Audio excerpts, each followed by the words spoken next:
Penn State's landscape architecture program has been around a long time, and we focus on educating thinkers, people that will become managers and leaders in the profession.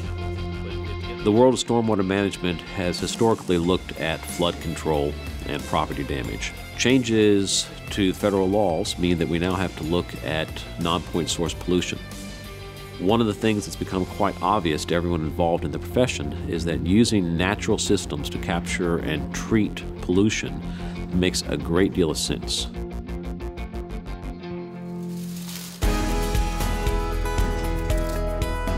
I think it's important for landscape architects to approach green infrastructure in a positive way because we understand the role that both the built environment and the natural environment have with one another. And if you look at a lot of the cities in the United States, it's all built environment, and that creates a lot of issues with stormwater management.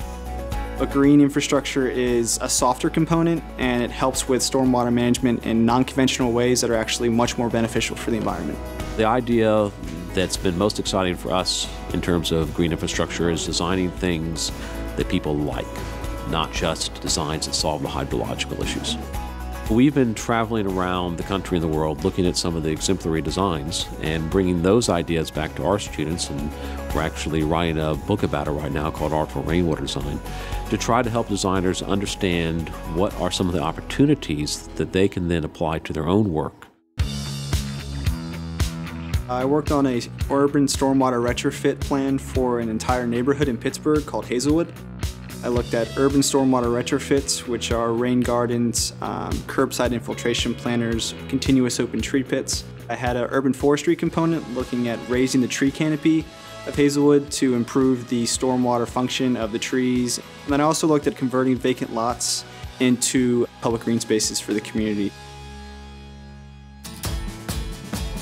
Outside competitions are very common for our students. In this case, these students are doing it as an add-on. They're not doing it for class credit. They're doing it simply because they wanted to do it. Just that little room, but not the big room. The EPA every year has a competition for students to design a space on campus that integrates stormwater systems. What we are implementing right now is a design for polycommons. We created runnels and bioretention swales and also porous pavement in order to capture stormwater for reuse. So it's a project that is based around the education and public awareness of stormwater systems, and at the same time utilizing it in a way that benefits Penn State as a community.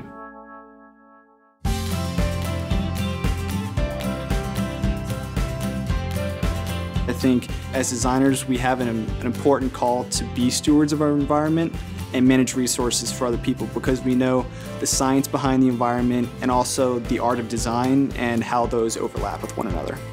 The reason I think it's important for our students to have the background in green infrastructure is that they're the ones that are going to need to be leading the way.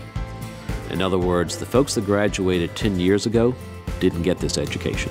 They are getting the education now as part of the process, but it's an area of design that is going to only grow.